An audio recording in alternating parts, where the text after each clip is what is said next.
Application of tissue culture method.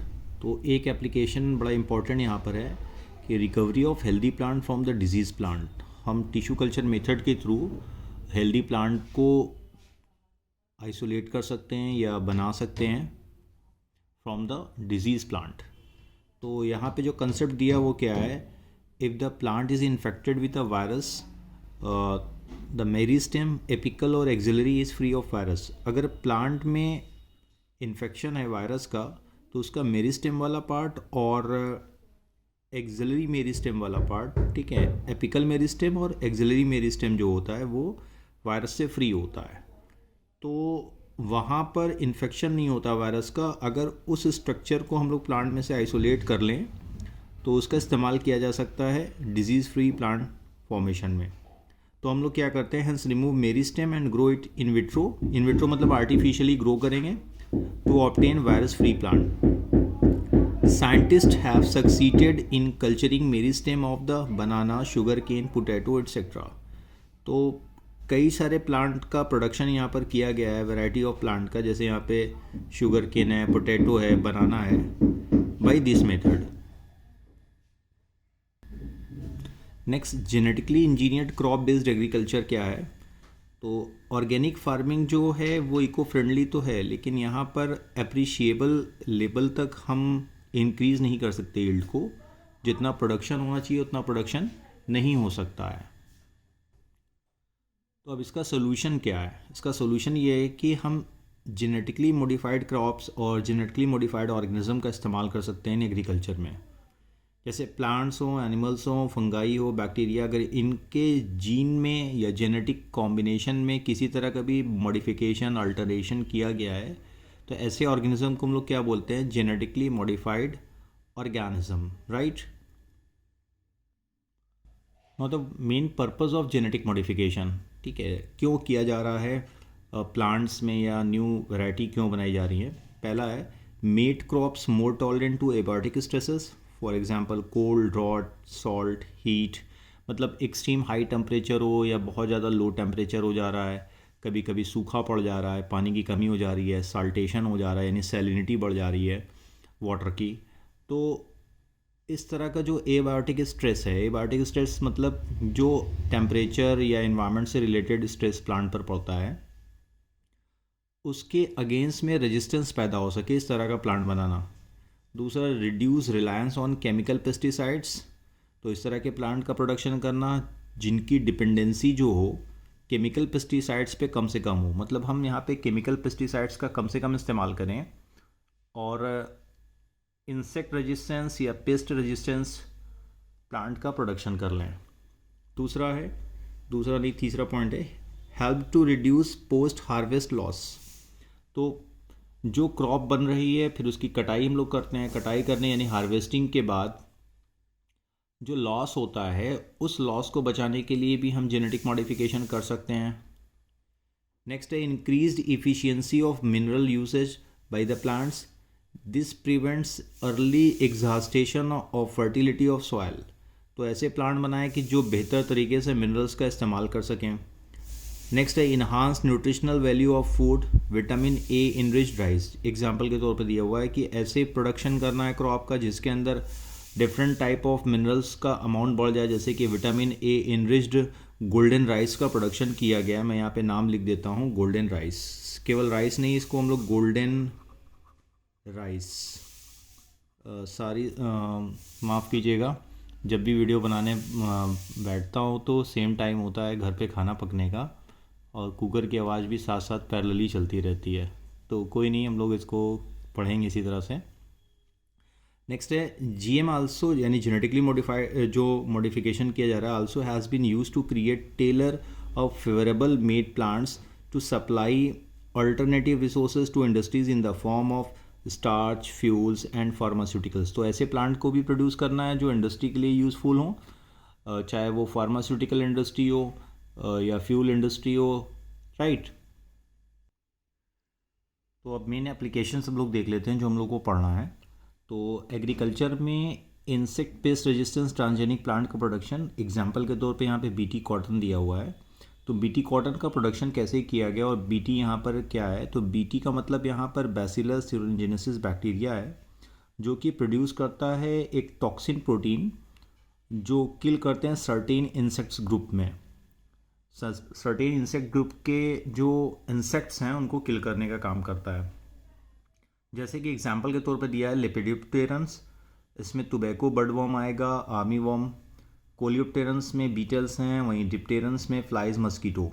तो ये जो बैक्टीरिया है ऐसे इंसेक्टिसाइडल प्रोटीन का प्रोडक्शन करता है जो लेपिडोप्टेरन्स, डिप्टेरन्स और कोलियोप्टेरन्स ग्रुप्स के जो इंसेक्ट्स हैं उनको कंट्रोल करने का काम करता है, राइट।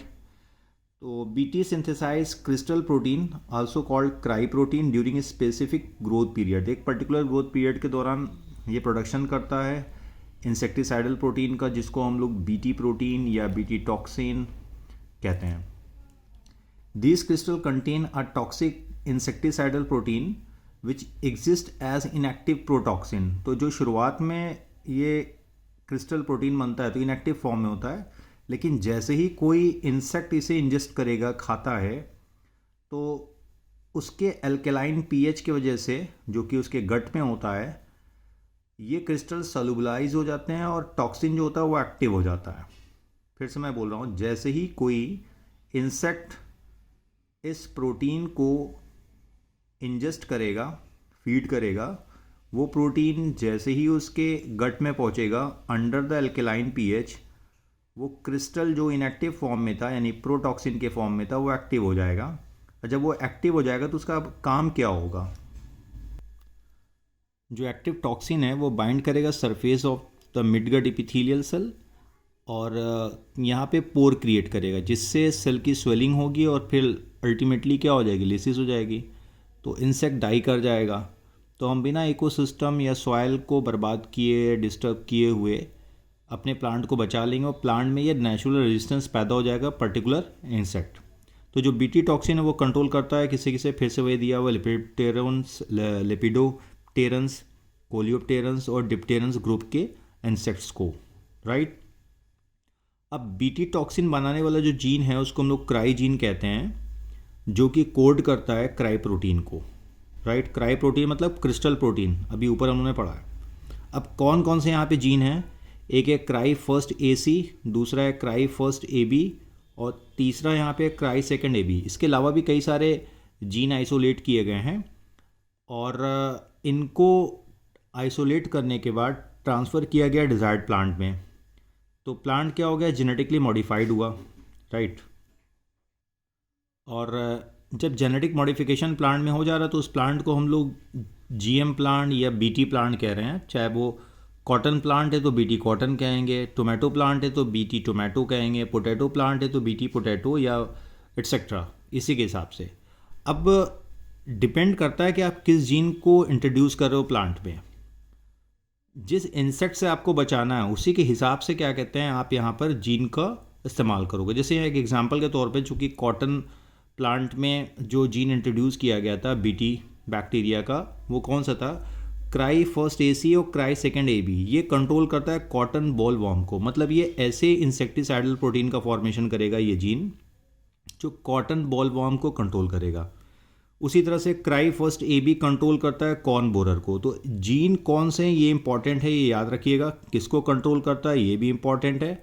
इसके अलावा किस किस ग्रुप पे बीटी टॉक्सिन एक्ट करता है ये भी इंपॉर्टेंट है। तो ये 3-4 पॉइंट्स जो हैं बड़े इंपॉर्टेंट है। आपको टाइप ऑफ प्रोटीन नहीं पढ़ना है, लेकिन टाइप्स ऑफ जीन ज़रूर याद रखना है, कौन कौन से जीन हैं। नो एप्लीकेशन देख लेते हैं। तो जो बीटी टॉक्सिन जीन, जिसे क्राई जीन भी हम कह रहे हैं, इसको क्लोन किया गया फ्रॉम द बैक्टीरिया और एक्सप्रेस किया गया डिफरेंट प्लांट्स में, जिससे प्लांट में क्या हुआ, रेजिस्टेंस पैदा हुआ है डिफरेंट इंसेक्ट्स के अगेंस्ट में। तो यहाँ पे जो इंसेक्टिसाइड्स की नीड है, केमिकल इंसेक्टिसाइड्स की, वो कम हुई है। इसलिए बीटी बैक्टीरिया जो है उसे हम लोग बायोपेस्टिसाइड्स भी कहते हैं। कई सारे प्लांट बनाए गए हैं, जैसे BT cotton, BT corn, BT rice, BT tomato, BT potato और बीटी सोयाबीन। नेक्स्ट टॉपिक हमारा है genetically modified tobacco plant. Actually paste resistance plant में आपको ये भी पढ़ना है RNAi, जिसको हम लोग RNA इंटरफेरेंस कहते हैं। एक्चुअली आरएनए इंटरफेरेंस है क्या, यहाँ पर हम लोग जो पैरासाइट है आपका उसके आरएनए को एक दूसरे आरएनए के थ्रू डिस्टर्ब करते हैं, जिससे जो पैरासाइट का आरएनए है वो ट्रांसलेशन नहीं कर पाता और प्रोटीन नहीं बनता और उस पैरासाइट की डेथ हो जाती है। राइट, यही इसका कॉन्सेप्ट है, एक आरएनए से दूसरे आरएनए के फंक्शन को डिस्टर्ब करना, इसीलिए हम लोग इसे आरएनए इंटरफेरेंस कह रहे हैं। इसके कुछ और नाम है, इसको gene silencing, RNA silencing, antisense RNA technology के नाम से भी जाना जाता है।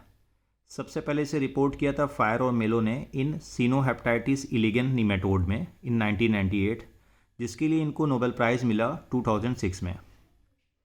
तो जो आरएनए की प्रोसेस है ये नेचुरली पाई जाती है यूकैरियोट्स के अंदर इन the form of cellular defence.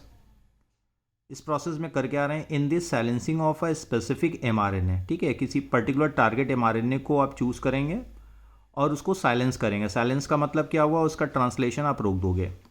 कैसे करेंगे, due to a complementary double standard RNA, double standard RNA के through that binds to and prevents translation of target mRNA.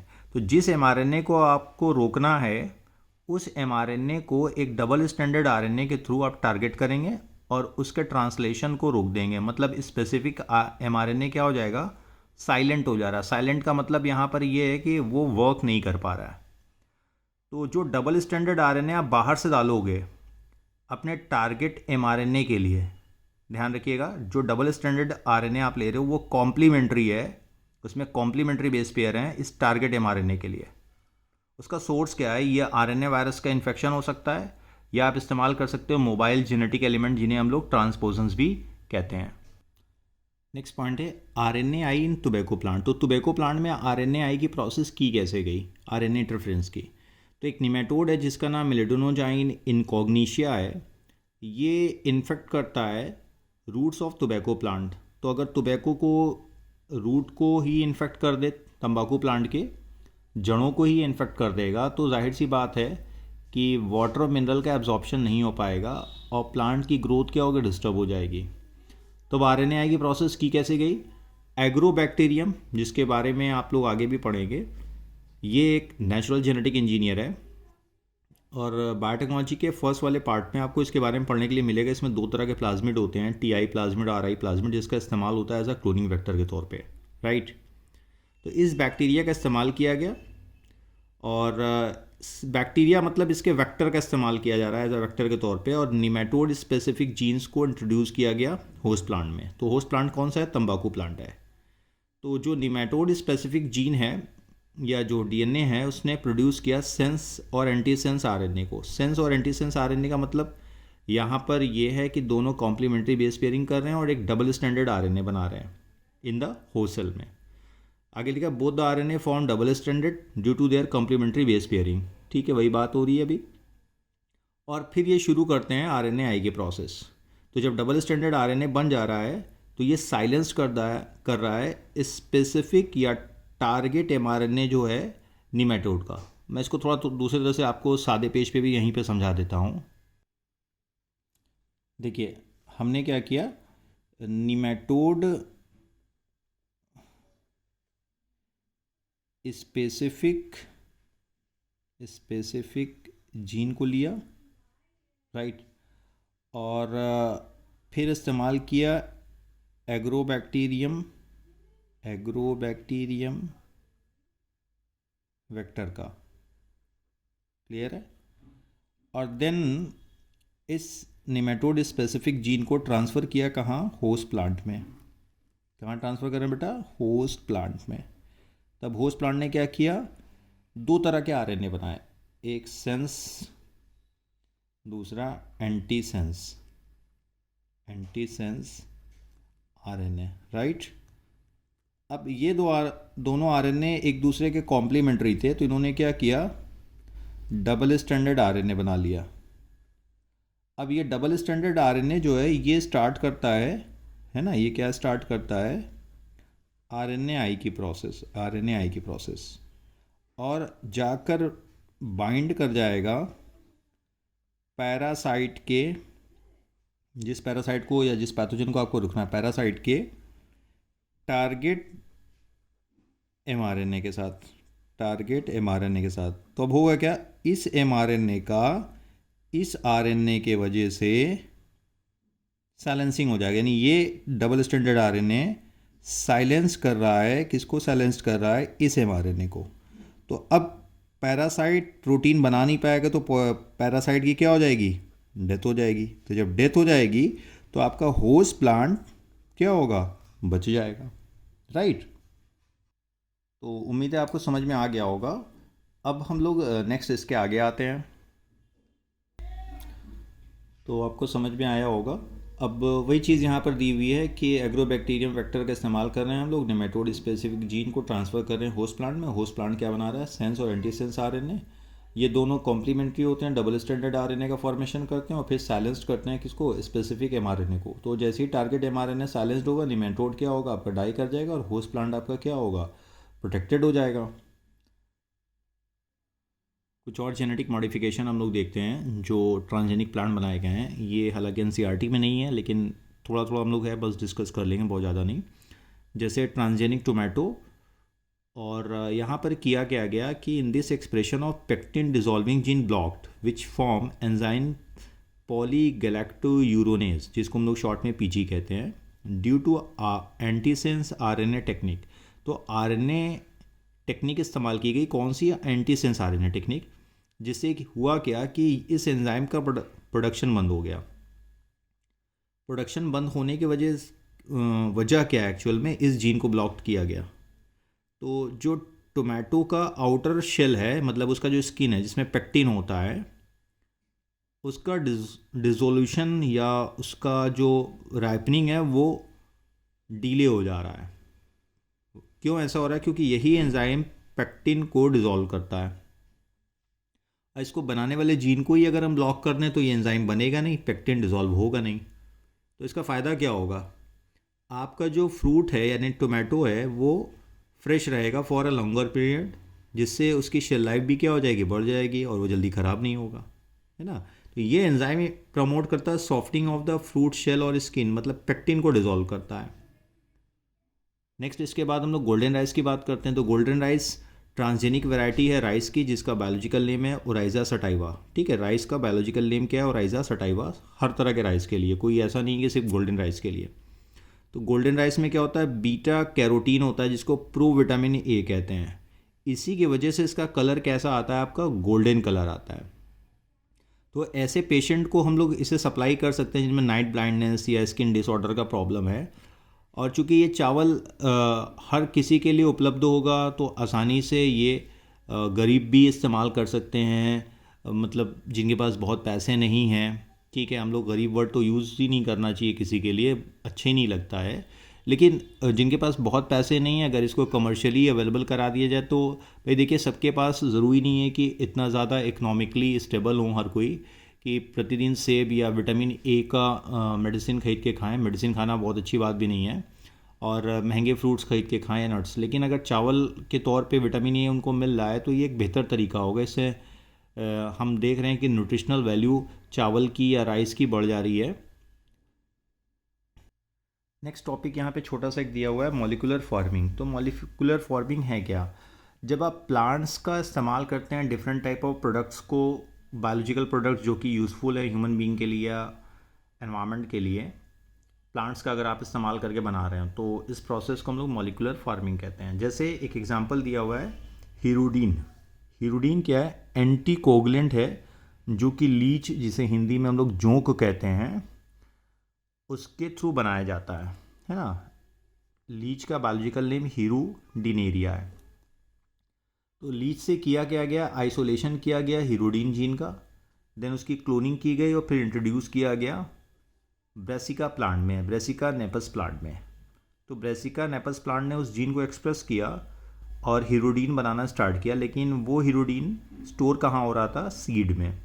अब इस सीड में से हमने क्या किया, उस हीरोडीन प्रोटीन को आइसोलेट किया और फिर प्योरीफाई किया, तो हमको प्योरीफाइड हीरोडीन मिल गया, जिसका इस्तेमाल एज अ एंटी कोगुलेंट के तौर पे किया जा सकता है, यानी ब्लड को क्लॉटिंग से रोकने के लिए किया जा सकता है।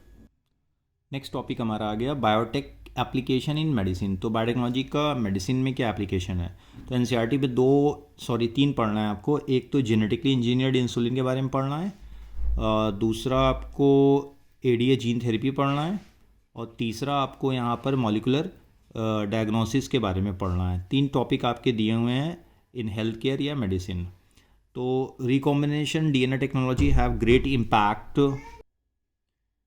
In the area of health care by mass production of medicine. तो बहुत ज़्यादा मेडिसिन का प्रोडक्शन हो रहा है लार्ज लेवल पे।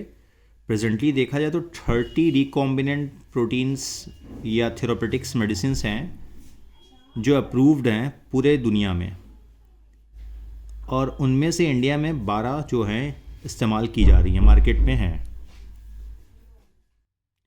नेक्स्ट है जेनेटिकली इंजीनियर्ड इंसुलिन। इसे मैंने यहाँ पे लिख भी दिया है, जिसको रिकॉम्बिनेंट इंसुलिन या ह्यूम्यूलिन कहते हैं। तो ह्यूमन इंसुलिन को एक कॉमन वर्ड भी दिया जाता है ह्यूमुलिन। तो ह्यूमन इंसुलिन जो है, इसमें 51 अमीनो एसिड होते हैं जो कि 2 चेन में लगे होते हैं, ए और बी चेन। ए चेन में 21 अमीनो एसिड और बी चेन में 30 अमीनो एसिड होते हैं, और दोनों ही पॉलीपेप्टाइड चेन आपस में डाइसल्फाइड बॉन्ड के थ्रू जुड़ी होती है। स्टार्टिंग में जो इंसुलिन सिक्रीट होती है वो प्रो इंसुलिन के फॉर्म में होती है, यानी इनएक्टिव फॉर्म में होती है, जिसमें एक एडिशनल चेन होती है जिसे सी चेन कहते हैं। इस सी चेन में 33 अमीनो एसिड होती है जिसको रिमूव कर दिया जाता है ड्यूरिंग द मैचुरेशन। तो अब रिकॉम्बिनेंट इंसुलिन का प्रोडक्शन होता है कैसे, क्या सारी चीज़ें हैं। इंसुलिन के बारे में आपको पता होगा, प्रोटीनियस हार्मोन है, क्लास 11 में आपने पढ़ा होगा केमिकल कोऑर्डिनेशन हार्मोन वाले चैप्टर में, कि इसका काम होता है शुगर लेवल को रेगुलेट करना। अगर इसकी डिफिशियंसी हो जाए तो डायबिटीज़ डिजीज़ हो जाती है, जिसे हम लोग हिंदी में मधुमेह रोग कहते हैं, या कॉमन भाषा में शुगर की बीमारी कहा जाता है, कि शुगर हो गई है, ब्लड शुगर हो गया है।